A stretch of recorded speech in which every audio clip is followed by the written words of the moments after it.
రాష్ట్రంలో అవినీతి అంతం కావాలంటే యువత తక్షణమే మేల్కొని రాజకీయాల్లోకి రావాలని యనమల నాగేశ్వరరావు పిలుపునిచ్చారు. నెల్లూరులో ఏర్పాటు చేసిన విలేకరుల సమావేశంలో ఆయన మాట్లాడుతూ ప్రస్తుతం రాష్ట్రంలో నడుస్తున్న కుటుంబ పాలన రాజకీయాలపై తీవ్ర అసంతృప్తి వ్యక్తం చేశారు.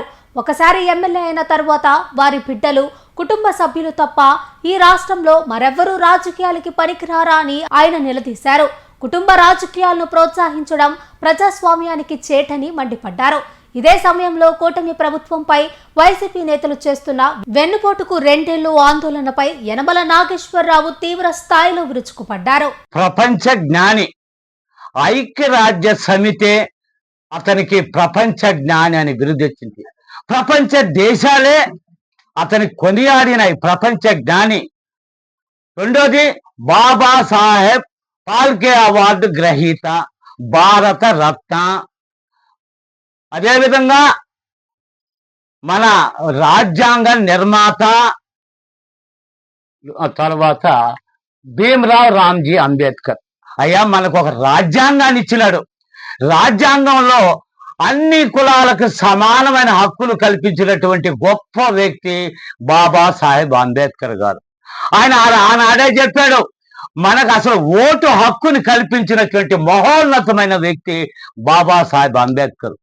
కానీ ఆ రోజుల్లో నెహ్రూ అయితేనేమి, గాంధీ, రవీంద్రనాథ్ ఠాగూర్ వీళ్ళందరూ కూడా బారిస్టర్ చదివిన వాళ్ళకి, వ్యాపారవేత్తలకి, భూస్వాములకే ఓటు హక్కు కావాలన్నారు.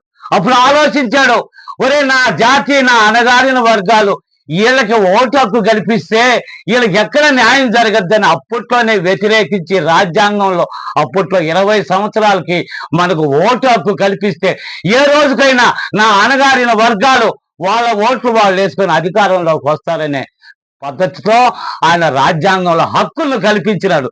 ఇది ఈ రోజు ఎంతమంది తెలుసుకుంటున్నారు? ఈ రోజు రాజకీయాలు చూస్తా ఉన్నామండి మనం. యువత మేలుకో. ఈ యువత అనేవాళ్ళు రాజకీయాల్లోకి వస్తేనే రాజకీయాల్లో అవినీతి అనేది తగ్గుతుందని కూడా నా ఆలోచన. మీరు ఈ మధ్య కాలంలో చూస్తున్నారు, కాక్రోచ్ జనతా పార్టీ అనేది అమెరికాలో ఒక్క వ్యక్తి అండి సుప్రీంకోర్టు జడ్జీలుగా ఉన్న వాళ్ళు మాట్లాడిన దాన్ని బట్టి అతను సోషల్ మీడియాలో వర్క్ చేసుకుంటే కోట్లాది మంది ఈరోజు ఫాలోయర్స్ యువతే ముందుకు వస్తున్నారు. యువకులు అంటే వీళ్ళు ఈ అగ్రవర్ణాలైతేనేమి, కొంతమంది బీసీలని చెప్పుకొని కూడా ఎక్కడ పేద ప్రజలకు న్యాయం జరగటంలే. అందువల్ల ఈరోజు యువతలో మార్పు వచ్చింది. ఇంకా ఎవడు ఎన్ని చేసినా ఈ ప్రభుత్వాలు నిలబడవనేది కూడా నా యొక్క ఆలోచన. అదేవిధంగా ఈ రాష్ట్రంలో అయితేనేమి ఈ వారసత్వ రాజకీయాలు ఏందండి? ఈ వారసత్వం ఏంది? ముఖ్యమంత్రి కాడి నుంచి ఆయన కొడుకు, ఆయన కోడలు, ఆయన భార్య, ఆయన మనవళ్ళు. ఈ నెల్లూరు జిల్లాలో చూస్తే కోడళ్ళు, మరదళ్ళు, కూతుర్లు వీళ్ళేనా? ఇంకెవరు లేరా? మీరేనా? మాలో పోటుగాళ్ళు లేరా అని కూడా నేను ప్రశ్నిస్తున్నాను ప్రజల తరఫున.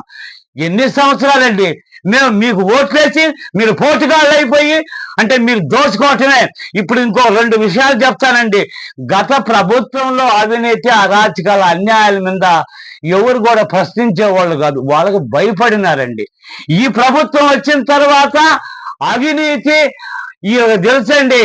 రేపు రాబోయే ఎలక్షన్ లో మన ప్రభుత్వాలు ఏ అధికారంలోకి రావనేది నాయకులకు తెలిసే దీపం ఉండగానే ఇల్లు చక్కబెట్టుకోవాలనే ఆలోచనతో ప్రతిరోజు మీడియాలో శాండ్ అయితేనేమి, గ్రావెల్లో ప్రతి ఒక్కటి అవినీతి మీడియాలో, ఎలక్ట్రానిక్ ప్రింట్ మీడియాలో వస్తానే ఉండే. చీఎం కొట్టినంత లేదు.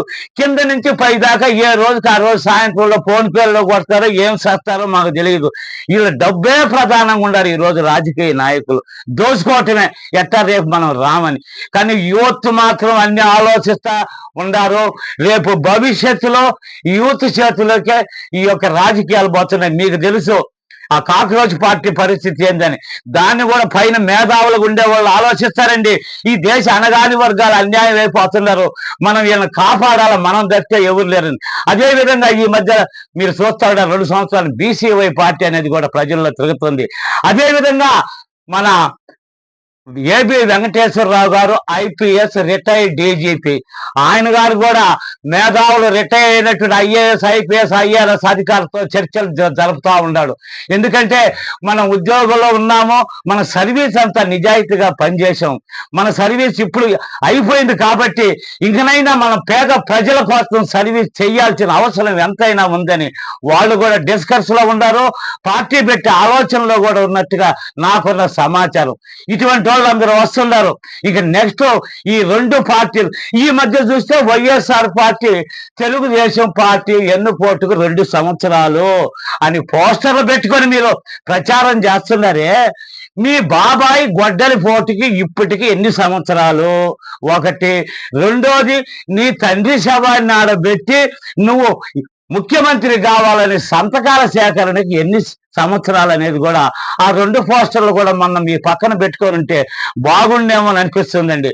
కాబట్టి మీరు రెండోది నేను చెప్పేది, అయ్యా బీసీ సోదరులు 23 కులాలు కాస్తాకొస్తే నెల్లూరు జిల్లాలో మొత్తం కూడా 111 కులాలు బీసీ కులాలు ఉన్నాయి. ఈ బీసీ కులాల నాయకులు మీటింగుల్లో మాట్లాడుకుంటే నేను చూస్తా ఉండా, ఇదిగో నా కులం రాష్ట్ర వ్యాప్తంగా ఇన్ని లక్షల మంది, ఇంకో కులం ఇన్ని లక్షలు. ఈ ఎన్ని లక్షలు అయితే మీరు ఏం తగలబెట్టే చేస్తున్నారా?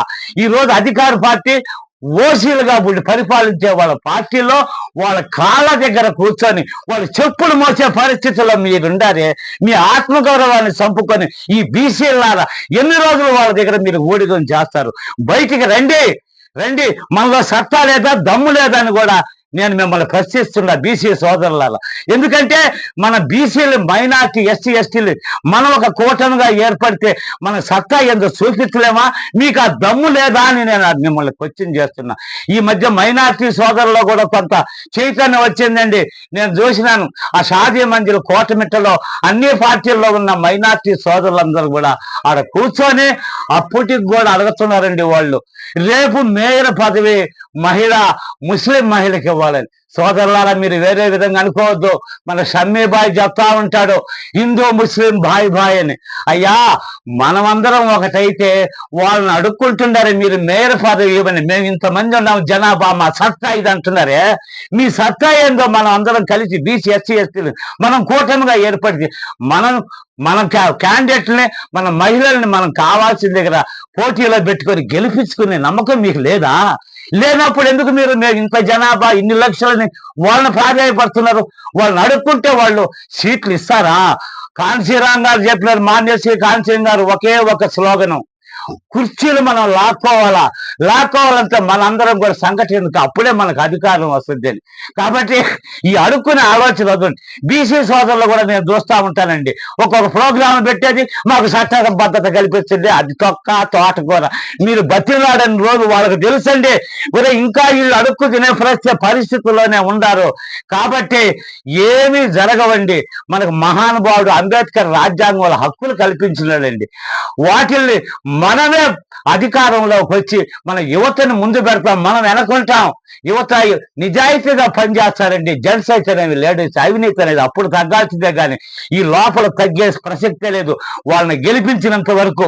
కాబట్టి మనం సంఘటితంగా పోరాడి మన హక్కులు సాధించుకొని రేపు భవిష్యత్తులో ఈ రాష్ట్రాలే కాదండి, కేంద్రంలో కూడా మన బీసీలు లాంటి వాళ్ళు నిజాయితీ పని యూత్నే ప్రధానమంత్రిగా నిలబెట్టుకోవాలి. ఆ పట్టుదల కసితో ఉండాలని నా బీసీ సోదరులకి మైనార్టీ సోదరులందరూ కూడా నేను ప్రాధేయపడుతూ ఉండాలండి. నెల్లూరు నగరానికి అత్యంత చేరువలో ఇస్కాన్ సిటీ 2 పొదలకూరు రోడ్డు హైవేకు ఆనుకుని ఉన్న నుడా అప్రూవల్ లేఅవుట్. సరసమైన ధరల్లో ప్లాట్లు, 40-50 అడుగుల విశాలమైన రోడ్లు, 170 అడుగుల పచ్చదనంతో నిండిన వాకింగ్ ట్రాక్, నిరంతర విద్యుత్ సౌకర్యం, ప్రతి ప్లాట్ కు ప్రత్యేక వాటర్ ట్యాంక్, ప్రధాన ద్వారం వద్ద automatic vehicle checking system, LED street lighting సౌకర్యం. భవిష్యత్తులో గొప్ప పెట్టుబడి, మీ కుటుంబానికి సురక్షితమైన చిరునామా. ISKCON city 2.